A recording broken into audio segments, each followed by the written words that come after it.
Subscribe now and press the bell icon. Never miss an update.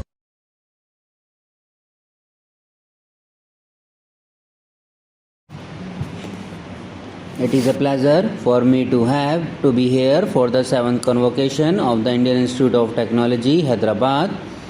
This occasion is a double celebration as it coincides with the 10th anniversary of the opening of the institute.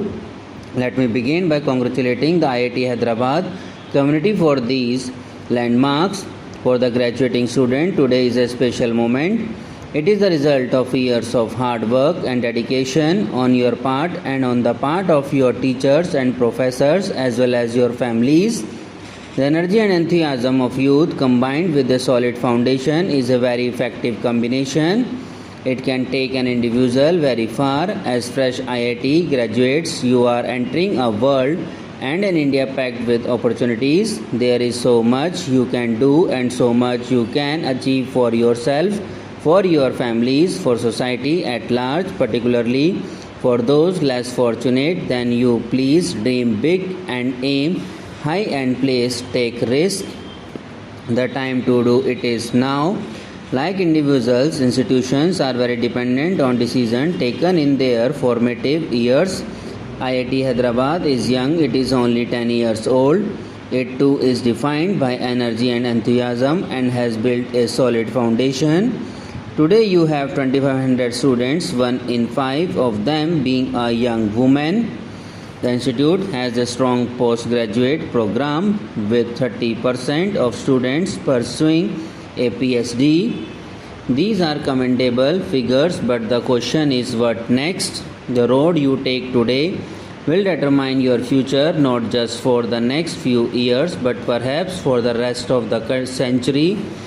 That may sound like overstatement, but do consider some of the world's major universities or even the older IIT, your peer institutes.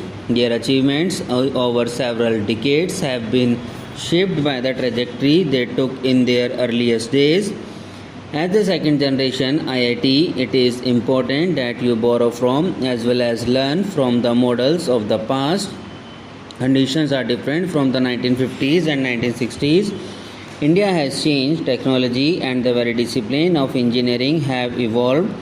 Our aspirations are no longer limited to the heavy industrial base that we created 6 decades ago.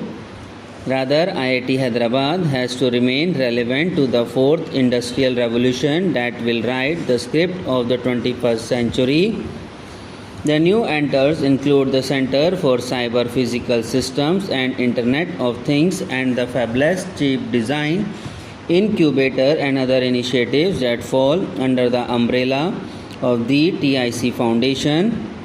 Collaborative research is being carried out in areas of widespread utility such as 5G technology, affordable housing and information networks for natural disaster mitigation and recovery.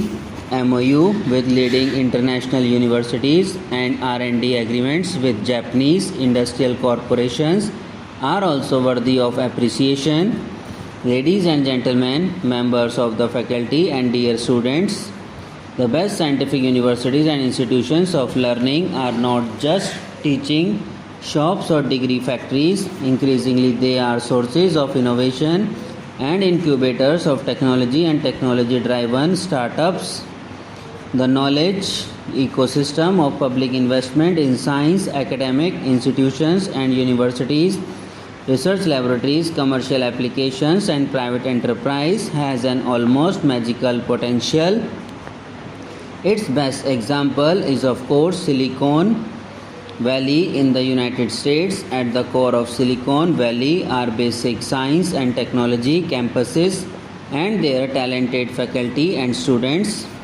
This IIT has been set up in a city and in a metropolitan area where several elements for such an ecosystem already exist. IIT Hyderabad in a sense is the element that completes the picture. Hyderabad has a long tradition of scientific discovery and application. In the 19th century, Ronald Ross, who won the Nobel prize for medicine for identifying the mosquito that transmitted malaria. Did pioneering work here. After independence, Hyderabad became a location of industrial manufacture. It saw vigorous and far-sighted investments by the public sector and then the private sector. Gradually, the city's reputation grew as a research center. Before coming here, I called for details from the CSIR, the Department of Science and Technology, the Department of Biotechnology, the Department of Atomic Energy, the DRDO, and the ISRO. Between these institutions, I am told there are as many as 19 research facilities and laboratories in Hyderabad. I have not even mentioned the private sector. Hyderabad-based companies are engaged in cutting-edge research and manufacture of biopharmaceuticals and vaccines, and separately in the field of information technology. The true measure of IIT Hyderabad cannot be restricted to grade point averages, campuses, placements, and number of published papers. No doubt all of those are important, but please don't limit your ambitions. Please break out of silos and please encourage others to break out of silos. India will judge your success by the vitality and the output you can ensure for not just yourself but for the entire Hyderabad knowledge ecosystem. It is a pleasure for me to be here for the 7th convocation of the Indian Institute of Technology, Hyderabad. This occasion is a double celebration as it coincides with the 10th anniversary of the opening of the institute. Let me begin by congratulating the IIT Hyderabad community for these landmarks. For the graduating student, today is a special moment. It is the result of years of hard work and dedication on your part and on the part of your teachers and professors as well as your families. The energy and enthusiasm of youth combined with a solid foundation is a very effective combination. It can take an individual very far. As fresh IIT graduates, you are entering a world and an India packed with opportunities. There is so much you can do and so much you can achieve for yourself, for your families, for society at large, particularly for those less fortunate than you. Please dream big and aim high and please take risk. The time to do it is now. Like individuals, institutions are very dependent on decisions taken in their formative years. IIT Hyderabad is young, it is only 10 years old. It too is defined by energy and enthusiasm and has built a solid foundation. Today you have 2500 students, 1 in 5 of them being a young woman. The institute has a strong postgraduate program with 30% of students pursuing a PhD.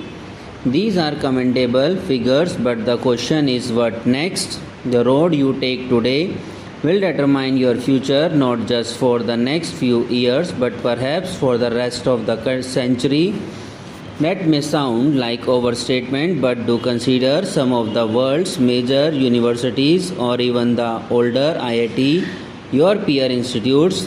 Their achievements over several decades have been shaped by the trajectory they took in their earliest days. As the second generation IIT, it is important that you borrow from as well as learn from the models of the past. Conditions are different from the 1950s and 1960s. India has changed, technology and the very discipline of engineering have evolved. Our aspirations are no longer limited to the heavy industrial base that we created 6 decades ago.